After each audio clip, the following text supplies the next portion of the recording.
This episode is sponsored by Law Tiger San Diego. If you or a loved one is injured in a motorcycle accident, call 1-800-LAW-TIGERS for a free case evaluation. Hello, and welcome to the Scenic Ride, a podcast where we explore some of the best motorcycle rides in North America and beyond. I'm Sanna. I'm Staci. And I'm Davin.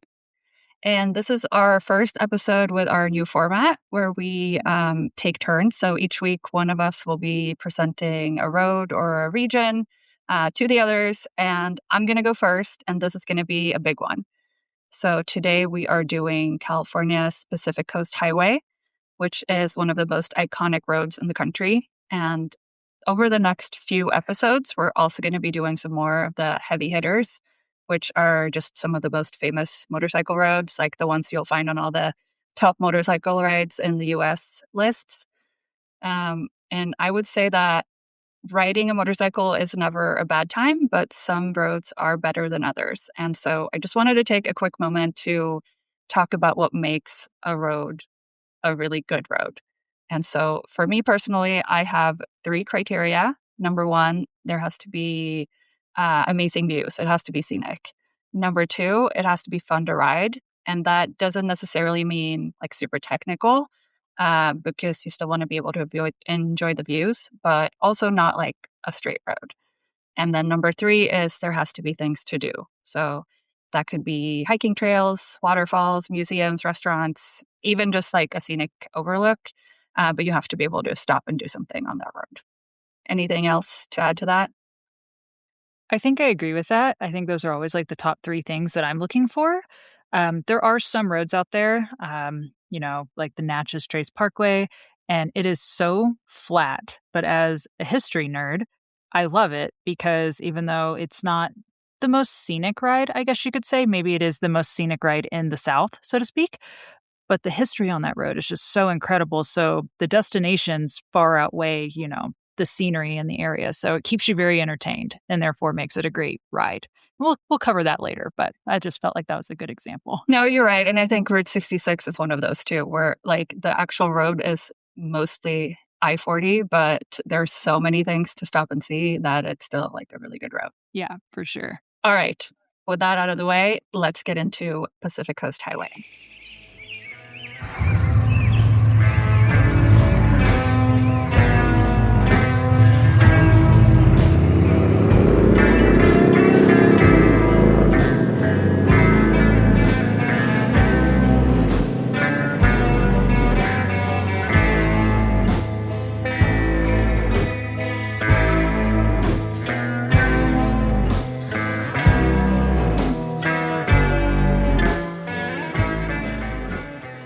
There are a few reasons I wanted to talk about this road right now, and the major one is that they just reopened a section of the road that has been closed for the past 3 years. There's a section through Big Sur, so for the past 3 years, you haven't been able to ride the entire coast all the way up or down through California. You've had to either like go up and turn around or take a little detour. But as of January 14th, I believe they reopened it again. And just before we started recording today, which we're recording probably about a week before we actually released this episode. So as of yesterday, Monday, February 16th, the road is closed again. There was another rock slide. We've had so much rain in California, especially yesterday, and we're heading into like a really rainy couple of weeks right now. So another section of Big Sur Highway 1 is fully closed until further notice due to a rock slide.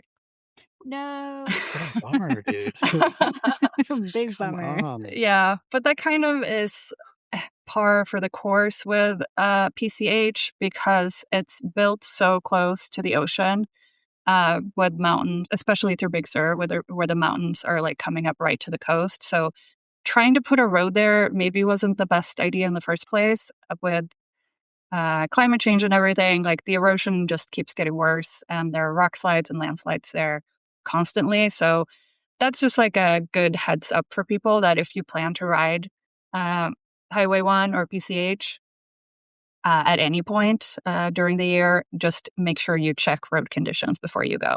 because there might be some closures and you might have to find a way around it. So, Totally. yeah. I feel like Mother Nature could have pumped the brakes a little bit this time around and waited at least another month. Come on. I mean, we got like literally 1 month of it being fully open. Winter. Yeah, that's also kind of maybe a miscalculation on Caltrans's part, which is opening the road back up right before rainy season starts. But I guess you never know exactly when it's going to rain. So I've personally ridden PCH a bunch of times, and I have like a bunch of stops that I do every time. But I also discover something new on every trip. So I'd say that even if you have ridden it before, you should still keep listening because we'll probably talk about some things that you haven't seen yet. And you guys have both ridden it, right? I've ridden it in patches, in sections, essentially, over the last 12 years. The first time I rode it, I started in Los Angeles and rode all the way up to San Francisco. And then I lived in the Bay Area for a while, so I became pretty familiar with the PCH section from basically Big Sur up to just, man, I can't even think of the town right now, but just north of San Francisco, essentially. I used to go up there for crab sandwiches all the time. And then I have ridden the part from Oregon down south. So just in little sections, but never all at once. Yeah, I've done Astoria to, LA a couple times, full pull, but then I've ridden sections a number of times also. I like the NorCal sections a lot. So when I used to go back and forth for work when the Bay Area was my area, I would ride down there a lot and try to take the scenic route as much as possible. As two people who have ridden this road so many times, do you think that the Pacific Coast Highway is better ridden in sections or in, one stretch? Should you try and ride from north to south in one go or, do little sections here and there? I would personally do it in sections, and I will get into this a little bit more, but I think it's because eh, if you look at the mileage, right? So, like the California section of Highway 1 is about 650 miles long. The entire, like San Diego to Northern Washington Olympic Peninsula stretch is almost 1,700 miles. If you're doing that all at once, I mean, 1,700 miles, for us, that's nothing. We can ride that pretty quickly. But I think most people don't know or don't realize, if you haven't ridden PCH, is that it is super twisty. Big chunks of this road are like, maybe not technical, but like kind of exhausting riding. It's really fun. It's really beautiful. You're just riding like amazing, fun twisties with the best views you've ever seen along the Pacific Ocean. But that takes it out of you. Like riding even 200 miles of twisties in a day is for me at least, like a full body workout, and it's exhausting. So it takes a while. That would be my only concern with doing the whole thing at once. That makes sense. Yeah, if you live out east and you have to do it, all at once, then definitely go for it. But just be prepared to give yourself a couple extra days for weather, because the weather can make that the worst ride ever or the best ride ever. Yeah, I've ridden it in absolutely pouring rain where you can't see anything, and like literally you can feel the landslides coming closer to you going through PCH or through Big Sur on PCH. And yeah, it's not great, but as soon as the sun comes out, it's like the most beautiful riding you've ever done. Yeah, if you hit it on a good day. I mean, I've done it, 6 times, and I've had 2 good good bluebird days, and it was just insane. And just the suffering of the other 4 times, you're constantly wiping the salt off of your shield, and you're looking around trying to figure out why you're so miserable. But yeah, weather is definitely, it's a big one on any ride. Yeah, I've also, because it does go all the way up through through Washington, almost to the Canadian border, but it basically ends, I think, on the Olympic Peninsula. And if you're in Olympic National Park, which is up there, then that's like almost like the rainforest section of it. So you're gonna hit rain there. It's not like Oregon and Northern California aren't known for their rainy climates. So yeah, rain I think is a big one to watch out for.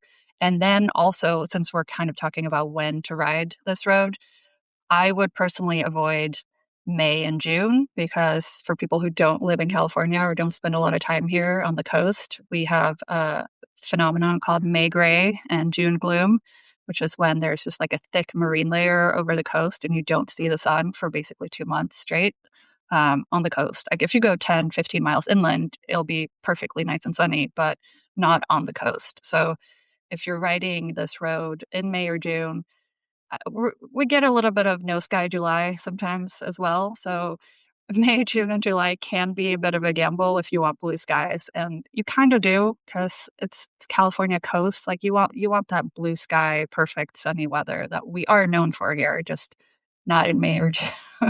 Yeah, that definitely makes it because when it's nice, it's perfect. I mean, that whole like, I think when people think of PCH, they think of Big Sur and just cliffs and sunshine and water, and it's just incredible. Yeah. For the people who aren't familiar with the June gloom and the marine layer, it is not your typical fog. I made the mistake of the first time ever riding the Pacific Coast Highway to ride it in June, mid-June at that. And basically, as soon as I got north of Morro Bay, all the way to San Francisco, I stayed the night at a friend's house in San Francisco that night.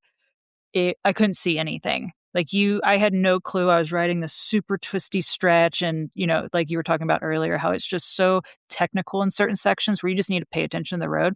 I know there's an ocean right there, and it's jutting off a cliff face, but I cannot see it because I'm in the densest fog I've ever seen in my life.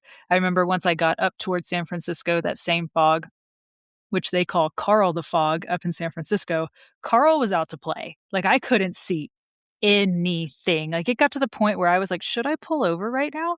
But if I pull over, no one's even going to be able to see me on the side of the road because this fog is so thick. So yeah, it's definitely a thing in California to be aware of. And you might get lucky. It might not be foggy, but more chances than not, it's going to be a little cloudy, foggy out. So You might get lucky and get a couple of days of nice weather because, again, it takes several days to ride this whole stretch. So if you're getting a few days of perfect weather and a couple of days of fog, like you should consider yourself pretty lucky. And I would also say that, like, so you can ride obviously from San Diego all the way up to Washington State. You can also turn around and go south on Highway 1. And it goes all the way down through the Baja Peninsula in Mexico down to Cabo. So that adds an extra 1,000 miles to it from San Diego to Cabo. It doesn't hug the coastline the entire way. Like Highway 1 through Mexico goes kind of inland a little bit and then back out to the coast. But I've never had foggy weather on the Mexican part of it. I don't know what's going on down there, but it's always been nice and sunny every time I'm in Baja for some reason. It I love happens. that. Yeah. Yeah.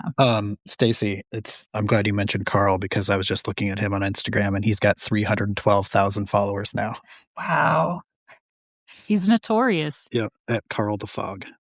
Last time I was up in San Francisco, when was this? August, I think. I rode from San Diego to San Francisco, just knocked the 500 miles out in a day. So I did most of it on the interstate, which is inland a little bit, and it was in the hundreds. And as soon as I got into San Francisco, the temperature dropped like 40 degrees because it was so foggy. Like that's every time you're in San Francisco, it's just foggy there. Yep, it's a thing. It's a thing. That's okay. I did want to just touch on something that people might have questions about, and that's kind of come up here a little bit already organically, which is that the road has so many different names, which is the Pacific Coast Highway. You can call it PCH for short. Some people just say the Coast Highway. It's Highway 1. It's also Highway 101. And I think people use all those different names interchangeably, even if it's incorrect. So the 1 and the 101 sometimes run parallel, with the 1 being the one closest to the ocean. And sometimes they're the same road. I think north of somewhere in Northern California, they basically merge into the 101. And I think the 101 is actually, at least if you're looking on a map, it's what continues north through Oregon and Washington. Yeah, that's in Leggett, I think, is where they split or combine, depending on which way you're going. Yeah. So when we're saying the 1, the 101, PCH, just for the purposes of this episode, they are basically just the road that goes along the coast. And the road, just a little bit of brief history on it. It was built between 1919 and 1937. And much of the labor on this project was done by inmates from San Quentin. And back in the day, these areas on the coast, a lot of those areas were just like rural farmland, countryside that was super remote. And so, doctors on horseback couldn't get out there, and like it would take hours and hours to get anywhere to see patients. And so they decided that building this road was the best way to actually connect to those areas on the coast. And obviously, it's become like a major tourism draw, one of those kind of bucket list things that if you're not from California, you come to California just to drive the Pacific Coast Highway. Even if you are from here, like I try to go up and do this road uh, at least once a year if I'm able to.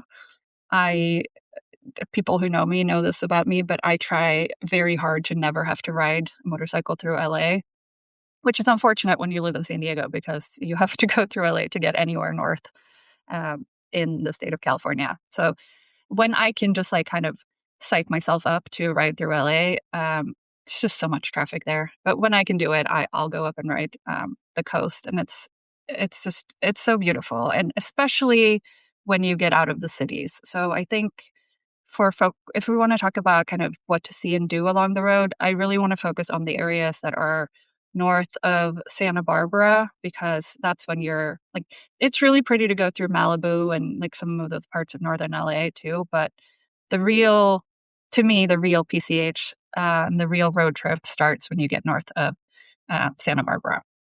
Yeah, I agree. The Morro Bay is kind of like the first stop for me. Yeah. Yeah. Yeah, Morro Bay is great. I love it up there. Just the Central Coast has just like its own vibe. It's so different from down here in Southern California. It's different from Northern California. It's just its own vibe, and I really love it. Totally. I will also, just because we talked about it briefly in the intro, talk about like, what makes a road good. And I think this, like, it really just meets all the criteria. So like, why is PCH so epic? And it is scenic. You're riding along the Pacific coast with these dramatic ocean views on one side and mountains on the other. There are waterfalls, arched bridges, and just truly like some of the most spectacular coastal scenery in the country. And it is fun to ride, which we talked about already. There are like hairpin turns, there are tight twisties. It's just super fun, flowy riding, especially if you don't get stuck behind a car or an RV, which does happen because, again, it is a big tourist attraction. Yeah, it always happens. Yeah. But if you're comfortable, I mean, if you don't mind crossing some double yellow lines here and there, you can just usually go past them. And some people move out of the way too, because the RVs don't want to have a bunch of angry motorcyclists revving their engines behind them. And then there's so many things to do. So there are stops along the way for hiking, camping, stop for food or ice cream, or stop to enjoy the views, or if you want to take a side quest. There are a lot of just like kind of side roads that are really scenic too. So we can get into that too in a bit. And as far as the different sections go, I mean, this could easily be like a 3-hour episode if we want to get into like every single part of it. Obviously, we're focusing on California today, so we're not getting into Oregon and Washington. Those could be completely separate episodes because there's so much to see and do in those areas too. But I think the main sections here are going to be the Central Coast, which we just talked about, like kind of Morro Bay, San Luis Obispo, that area. Then we get into Big Sur, which is just generally considered the most scenic part of the road, and also one of the most scenic parts of any road in the country. I think two sections of the area between Monterey and San Luis Obispo are considered all-American roads, which we've talked about before. That's just like the highest honor in the National Scenic Byway System. Those are the best of the best roads in the country. And then we have Northern California, north of San Francisco, where it gets even twistier and more remote and less traffic. And eventually you get into kind of the Redwoods and the Lost Coast area. So those are some of the distinct sections, I would say. Do you guys have a favorite? I think, Davin, you said you like the NorCal section. Yeah, my favorite part of the whole thing is where you coming south, you hit the one out of Leggett or whatever it's however it's correctly pronounced, and take that down to like just north of Fort Bragg. That part is like a racetrack. It's so much fun. The twisties just hammering. It's like because you're stuck behind traffic on the 101, for an hour between Eureka and there, and then you just get down there and just put the hammer down, and it's so much fun. I love that part. It's like a roller coaster. You got to be careful for RVs coming, in your lane because they're trying to turn around the corners and stuff. And that section specifically from Leggett to Inglenook, I think, is Chef's Kiss. I've ridden that section one time, and I remember it being technical, very racetracky, as you described it. And I remember being just absolutely exhausted by the end of the day. My friends and I were riding from, I think, like the Portland, Oregon area that day. Or I'm sorry, we started in Trinidad. We started in Trinidad, California that morning, and we went south. And I think we were trying to get to San Francisco, and we ended up in Santa Rosa for the night. Not too far away, but about 30 miles, I want to say. But it was just to the point where we're like, we can't keep going down this twisty road because we're mentally exhausted from all these twisties. So going back to what we talked about earlier, just don't overplan your days. But I think my favorite part of the road is probably the Big Sur section. I lived in the Bay Area for a while, and I would go down there, on the weekends or after work. If I got off work early enough, I'd ride down the coast, down through Monterey to Big Sur. Wouldn't go too far down the route, but you get enough. Like you get to the Bixby Bridge, and then you go over by the state park and whatnot, and you get your fill, which is awesome. I also really like the section just north of San Francisco that goes up towards Bodega Bay. I also think that's a really beautiful stretch of it. So I used to also ride up there all the time. Yeah, I agree. Those are some really good ones. I love Big Sur. It's just, quintessential California coast for me. If you can hit it on a good day, it is like the most beautiful place in the world to me, as someone who lives in California and loves California and is very biased towards, how great the state is. Yeah, find a real, would you? But I also, I love the section that is basically like kind of way up north, right before you hit Oregon, that goes through Redwood National Park. I think you can find so much. Like it's such a different vibe up there, and there's so many good like little side roads, and it's like a completely different feeling. You kind of get away from the coast a little bit and go in through all the big trees, and up there, I almost like kind of appreciate the fog, especially if you're like riding early in the morning and there's just like this magical like fog layer that kind of clears up in the afternoon, but in the morning, just riding along the coast and then into the national park, where you'll see like elk grazing in the foggy meadows, and it's so magical, and it feels like it's a completely different vibe than the Central Coast or Big Sur. Totally. Yeah, I will stop in Eureka when I go south. It just seems like a good spot. So I wake up there and it's like the cool, crisp sea air. And then take your little side quest through the twisty redwood roads. It's so, so good. Yes. And let's talk about some twisty side quest roads, because there are a lot of good ones here. Have either of you done the Fern Canyon Road in the national park? I have not. It's been on my bucket list for years, and I was actually just up in that area a couple months back, and I just didn't have the time, unfortunately. So Yeah, I haven't done it either, and it's also been on my bucket list. The first time I was up there, I was on my Dyna, and I'm like, I have to come back here on an adventure bike and do this road. So just for a little bit of background, Davidson Road to Fern Canyon is a dirt road with multiple stream crossings, and it's only open really to high clearance vehicles, and you have to have reservations to ride this or drive this road between May and September. I was up there on my Pan America in August, I think, of last year, and I had reservations. Like I got on there, I made the reservations when they opened up, and then I chickened out because I don't like. I have a few rules for myself, and one is to not go off-roading alone. Even if you're in a national park, there's other people around. I just didn't feel like comfortable doing it by myself on a fully loaded, like big adventure bike. But this road has been like, this is a bucket list road for me, and I haven't ridden it yet. Have you been up there, David? I have not. No, I know about it and it's on my list, but I'm always too busy trying to get through that zone to stop. So that's my excuse. But I've had it pinned on my phone for probably a decade. Yeah, same. And every time I'm up there, I'm like, I'm going to do it next time. Next time I'm doing it for sure. Yes. And then next time comes and I didn't do it for sure. I'm sure the road is beautiful, but I just want to see the Fern Canyon. Yeah, I actually don't know if the road is beautiful. It's the ferns that's what you want to see. Yeah, I actually just saw the Lost Coast BDRX premiere film last weekend at one of the local shops, and now I'm all hot and bothered over hitting all that stuff up there because I've been to like Usal Beach and a couple of those things on that side, but I need to get deep into that stuff and check all that stuff out, which I'm sure we can get into a little bit more later here. Yeah, I have the Lost Coast on my list also. The paved section of it. I haven't even ridden the paved section because it's so remote and it adds several hours to your trip if you're just like jamming up the 101 and you're trying to get somewhere.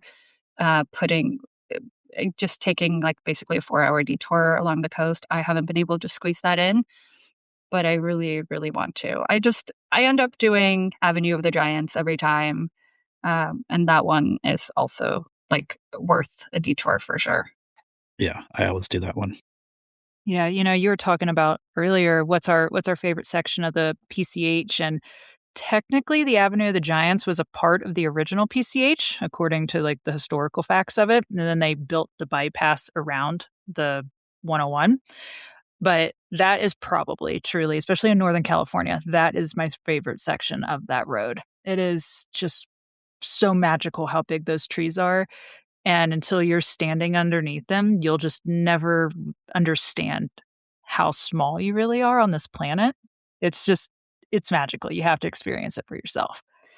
Yes, I agree with that. I also think it's worth doing some of the touristy things up there, which is, paying $10 to ride through one of the trees that they have. That is basically like a drive-through tree. There are a few different ones. There's one, I think, on Avenue of the Giants. And I've done it a couple of times. It's silly. You just like pay $10 for something that takes 2 seconds, but you'd stop and take a photo and, put your little 360 camera on and get some cool footage or whatever. But it's cool. I like doing stuff like that. And then there's also, since we're talking just about the Northern California sections, I wanted to talk about some of the places to stop up there.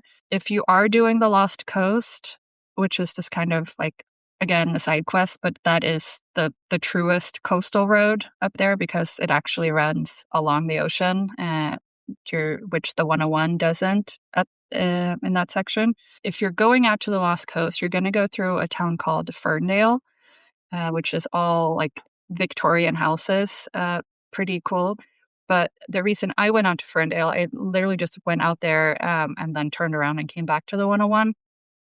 It's because they have a bar that is the westernmost bar in the continental U.S. And I love a good, like, the westernmost, southernmost point, whatever, that you can take a photo with. So I went and had an O'Doul's at the westernmost bar in the continental U.S.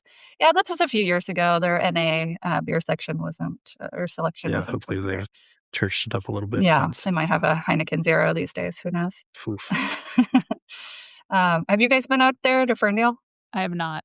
Neither have I. But I did just see it on the BDRX film, and it's super cute. So, but now I've got to do it because I've been to the northernmost bar and I've been to the southernmost bar in the U.S. So now I've got to get the east and west crossed off the list. Y'all are into the eastern, northern, southernmost things. I really like finding the oldest bars in states. So maybe I'll have to find the oldest one on the PCH and then seek that out and have myself an NA beer since I don't really drink anymore either. Right.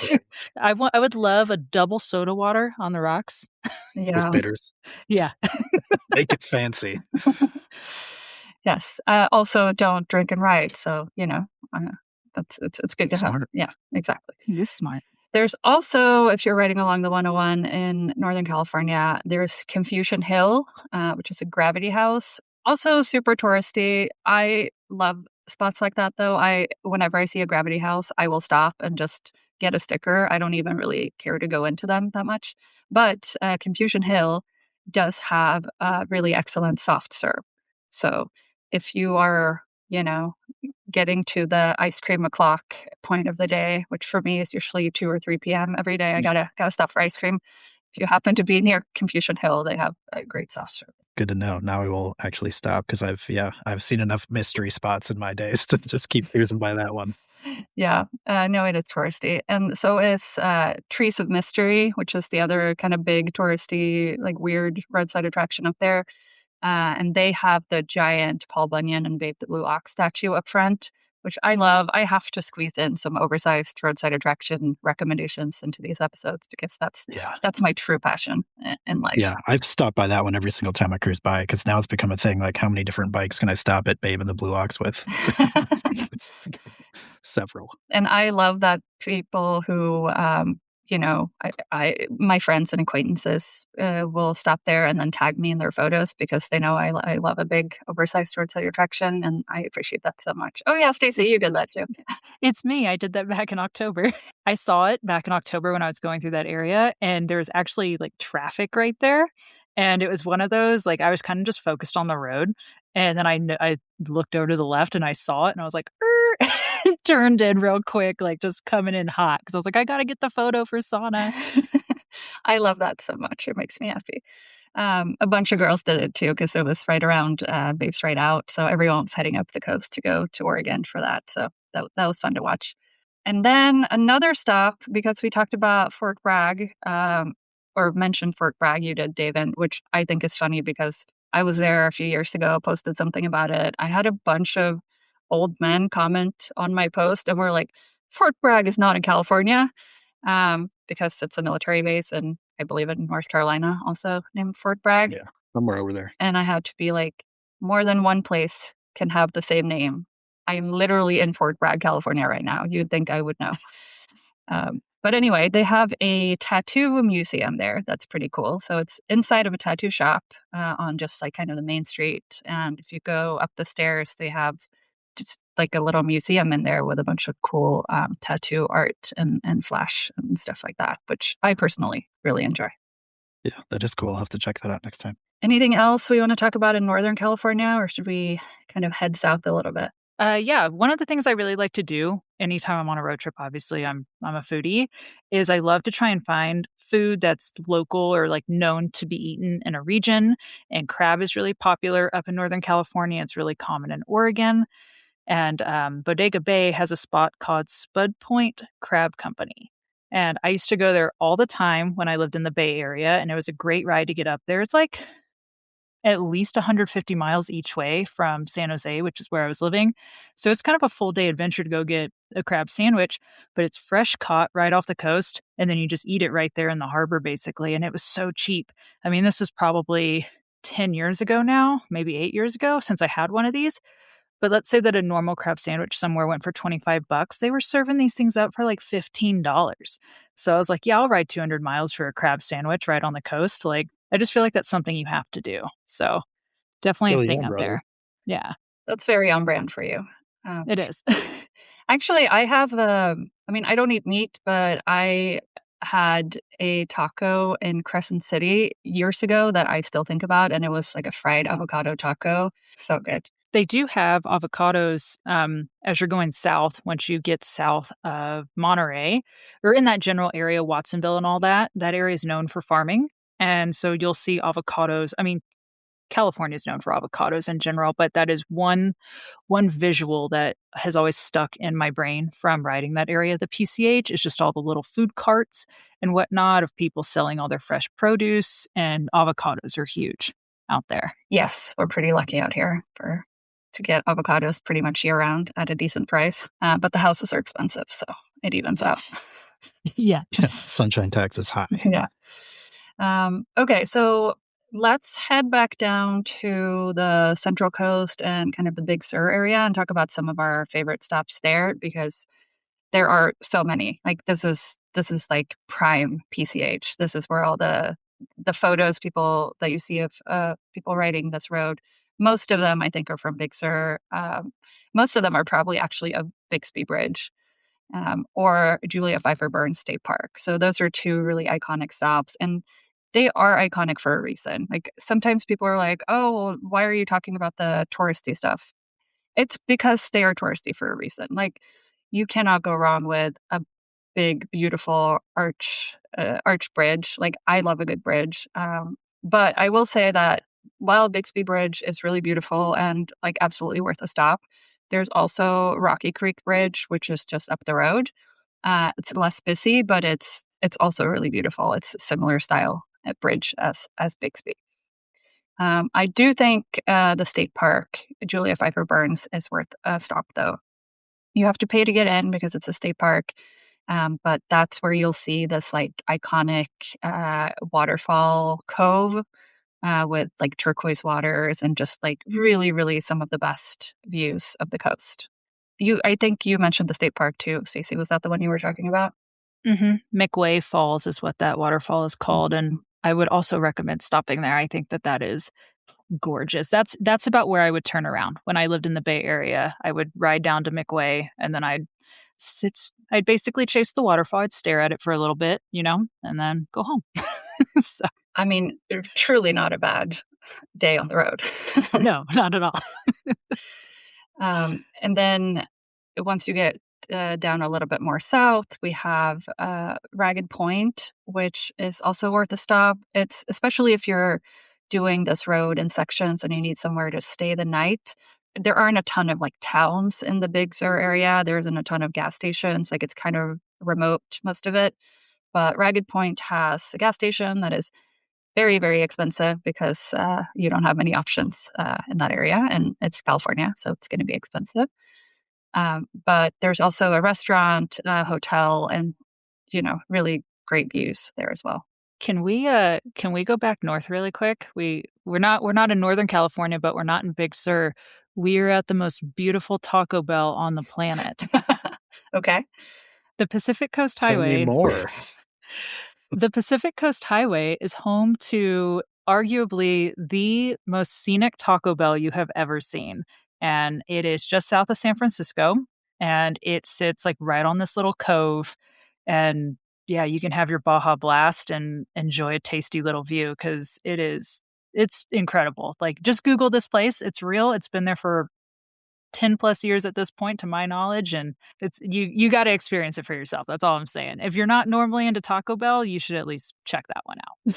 I will take your word for it. I don't really do fast food at all. It just doesn't sit well with me. But I just saw a TikTok video that someone posted today that was basically like, if you are a real foodie, you eat a Taco Bell. It's like real foodies know what's up with Taco Bell. That's not like something to scoff at if you're into real food.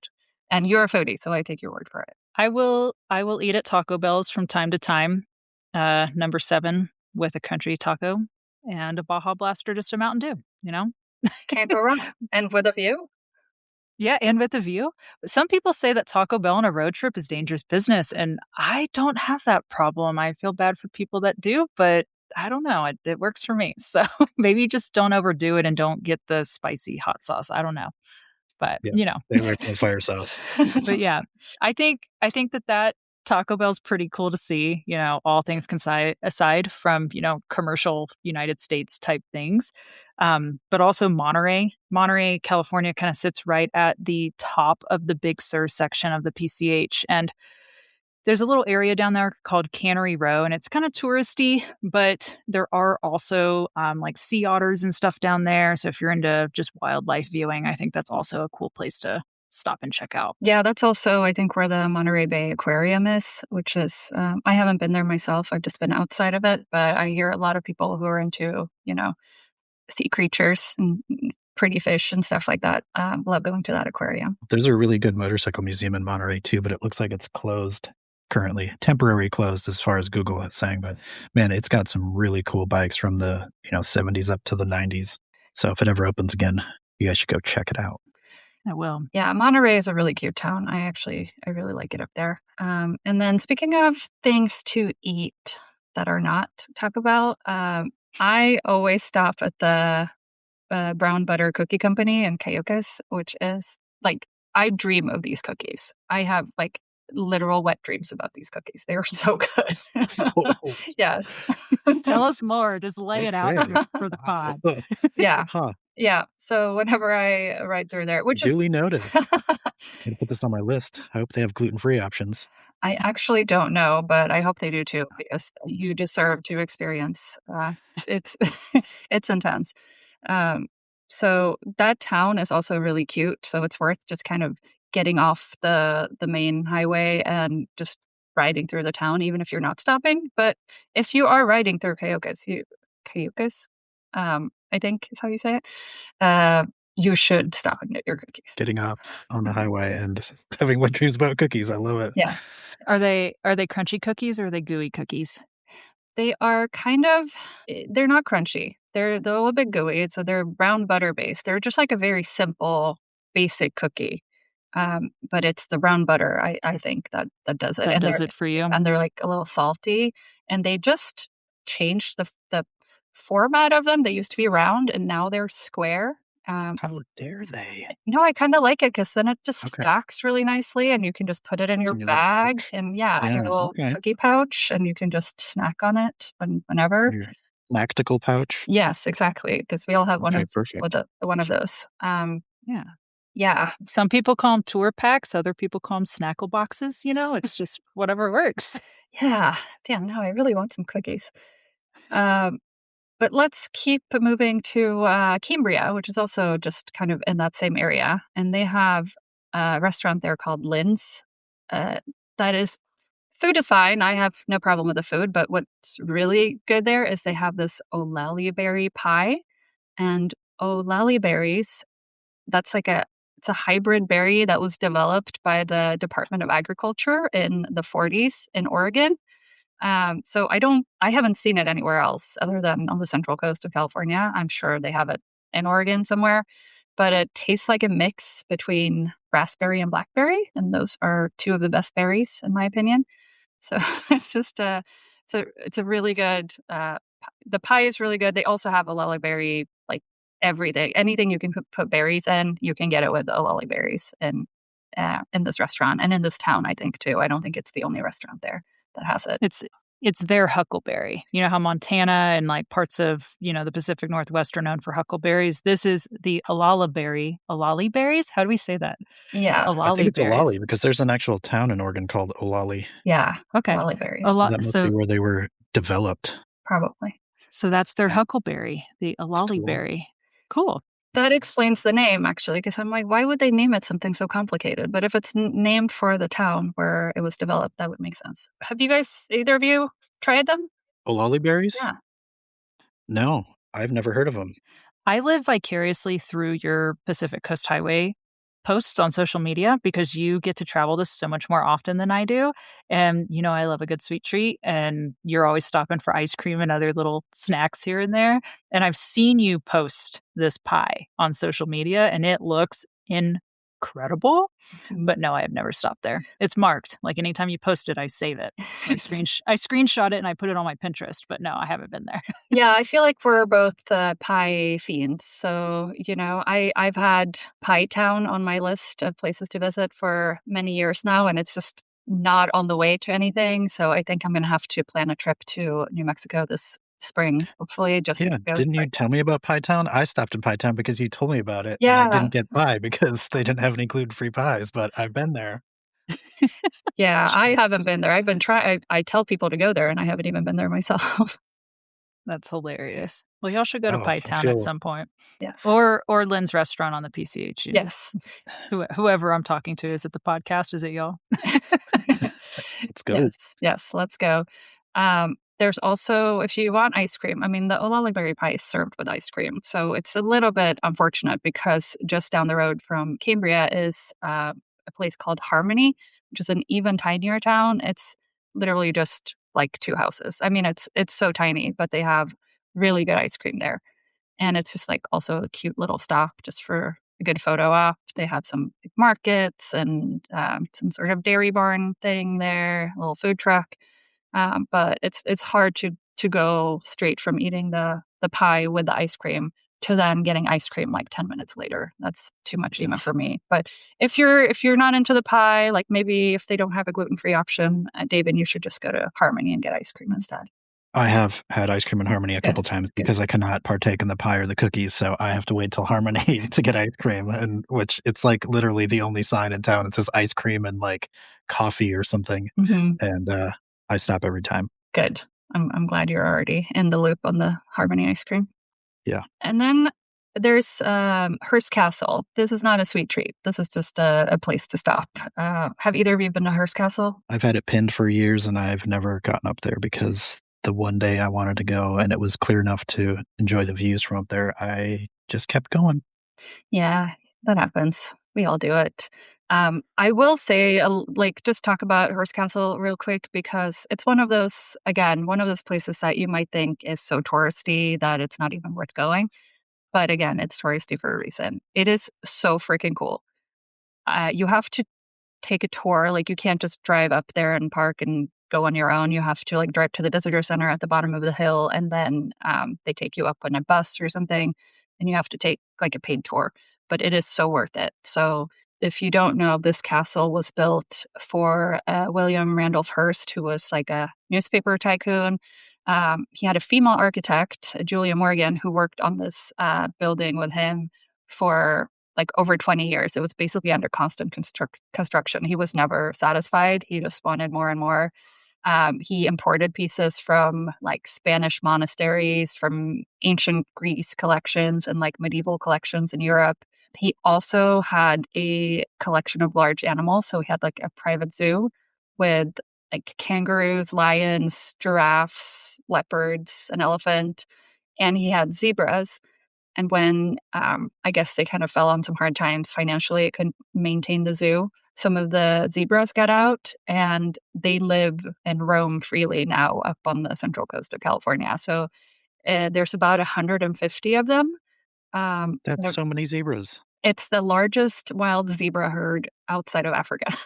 Lives crazy. randomly on the central coast of California. Yeah, I've heard of all of this, and I watched a program on it or something. Is that place like kind of spooky and haunted too, or something?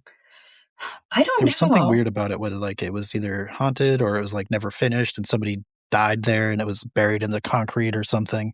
I feel like there's some don't. spooky B-sides to it. I mean, probably there's always a spooky shit in big castles, but like it doesn't feel it didn't feel haunted to me when I went. It's opulent and over the top. Like everything is gold and marble and just like beautiful, insane, like rich people stuff. But it's so cool. I mean, it's like 170 rooms or something in the main house, and then there's like a guest house that's also freaking massive, and it sits on top of this hill overlooking the ocean, and it's so cool. It's even though again it's like a kind of gross display of wealth, it is just like it is touristy for a reason, and I think it's definitely worth a visit. And I'm sure there are ghosts too. Yeah, maybe the program I watched was just a reel on your feed. I don't know. I don't remember, but I know I've like heard all this before. So, but I feel like I was sitting on an airplane at one point and watched a little, Nat Geo coverage on it or something. Yeah, probably. I mean, it's fascinating. The zebra thing is also like it's really cool because you can see the zebras. Like if you just stop along the road and kind of take out your binoculars, you have a pretty good chance of seeing them because again, there's so many of them and they just roam the grasslands of the coast up there. Weird. And it's hard too because this is my main problem is when you're riding the coast through San Simeon, through that area where Hearst Castle is. The ocean is so beautiful, like on the west side of the road. You just want to look at the ocean. But at the same time, you got to look inland if you want to see the zebras. So you just got to be just head on a swivel riding through that area because there's Sounds like a lot. Yeah, there's so many things to see. Water, zebras, squirrel. Yes, there's also an elephant seal viewpoint that's right there too. So that's worth a stop. I mean, they're stinky and kind of gross, but they're cute. Yeah, they're adorable and they make funny noises. Yeah, they do. That is a stop that I have been to on this list. So finally, I did something here. But that was actually one of my first stops when I rode through the Big Sur section. I went south to north, like I mentioned earlier, and I just saw a bunch of cars pulled over on the side of the road. And I was like, oh, this looks like a good place to stop and, check out the ocean. And looked over, and there was a bunch of seals down there. And I was like, whoa, cool animals, So I would highly recommend it. Yes, it is worth. I mean, because it's right on the side of the road. Like you just get off and then look at the animals and then get back on the road again. One thing I did want to talk about real quick too, because we talked a little bit about side quests and like roads that you can take off of the highway that are worth a detour. And there's one more that I really want to touch on real quick, and that's Nacimiento Ferguson Road, which I have done some content on. And I don't know if you guys have either ridden it or just heard about it. Yeah, I've definitely seen that. That was the one that had terrible pavement. Yes. Yes, I've seen. Yeah, it's barely paved. It is technically paved, but it is not good pavement. It's pavement. I did. Most roads I've ridden in Baja had a lot better pavement than this, but it's last time I was up there was in July of last year, and that section through Big Sur was still closed, and now there's a new section that's closed. So the only way to get on and off PCH from the Big Sur section without having to turn around and go back the way you came from is through Nacimiento Ferguson Road. So that's like a twisty little offshoot that goes to the 101. If you look it up on Google Maps, it is just this squiggly little road. And that's how I found out about that road, because I was like, what is this little squiggly thing here? And then I realized it would take you from the 1 to the 101. And I've still not ridden it. It has been on my bucket list forever. But when you got to ride it, I was living vicariously through you. I was like, yeah, tell me all about it. Because that road was closed too for something like 3 years because of a different natural disaster of some sort. I think California things. California things, yeah. So that just reopened too. So when I was up there last year, it's the first time I got to ride it.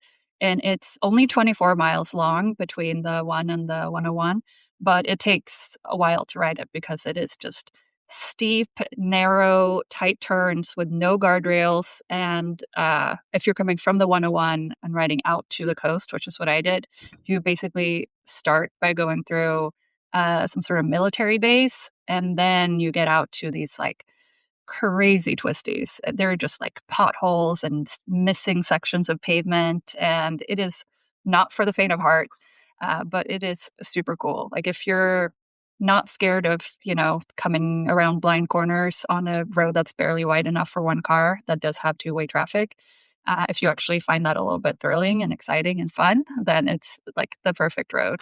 When I was there, it was super cloudy on the coast. So like when I actually got down to the coast, I couldn't even see the ocean because of how cloudy it was.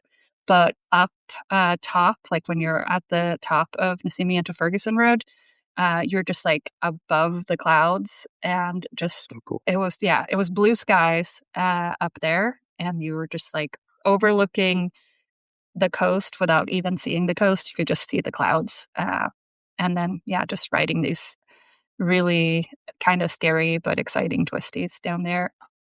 So worth it. I would absolutely do it again, and might have to, since now there's another section of the road that's closed. Yeah, it's a detour. Yeah. You're going to have to. Yes. Great. All right. Anything else we want to talk about for PCH?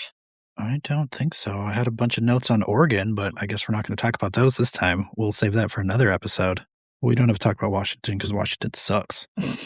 Washington is beautiful. What are you talking about? Hey. Just kidding, Washington. You guys aren't that bad. Except I hate your license plates. Really? Yeah, who puts their name all to one side like that? That's so stupid. It's all off-centered.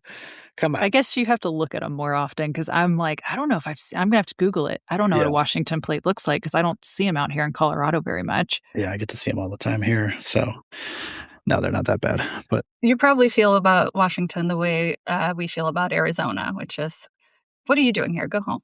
Yeah, you're probably right. Go home. Get back on your side of the bridge, you little rascal. Yes. Oh my gosh. I've seen a Washington license plate. You're so dramatic. It's not that bad. Yeah, it's the only one that's like that. So why do you have to try so hard to be different, you guys? They don't even have like real DMV. You have to go to like a third party fucking crack den to get your license tags. You don't have to It's go so to the weird. DMV? That sounds amazing. Yeah, but it's twice as bad because it's like private. So it's if you want to get your dirt bike registered to ride in Washington, good luck. Wow, all this Washington hate just came out of nowhere. I wasn't prepared for Yeah, it. I know. What a spicy way to end the podcast, right? Yeah, exactly. No, it's fine. It's fine. Well, on that note, I think that's it for today. So Okay. if you enjoyed this episode, we would love it if you could rate and review it and subscribe to the show on your platform of choice. And also follow at the Scenic Ride on Instagram. Follow us on TikTok and YouTube, which we have now. And check out thescenicride.com for previous episodes. Get your merch and sign up for our newsletter there too. And Is that where you got your hat? oh yeah, if you're watching this on video, which you're probably not because we're not releasing these as videos yet, I am wearing a Scenic Ride hat, and it's awesome. So Yeah, it looks sweet. thank you. I'll get you guys some too. Okay, Oh, I need thanks. to pick a blank. So for the next episode, Staci will be talking about another really epic motorcycle road, which is the $1 Million Highway. So subscribe and make sure you don't miss that. That's a good one. It's going to be really good. Yes, it is. Okay, can't wait. All right. Until then, Enjoy the ride. enjoy the ride. Bye. Bye.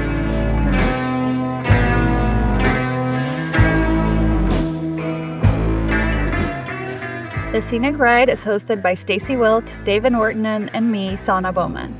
Our theme music is by Ryan Sin. If you like the show, please rate and review it and tell your friends to listen. For all the latest updates, follow at The Scenic Ride on Instagram or visit thescenicride.com. Thanks for listening.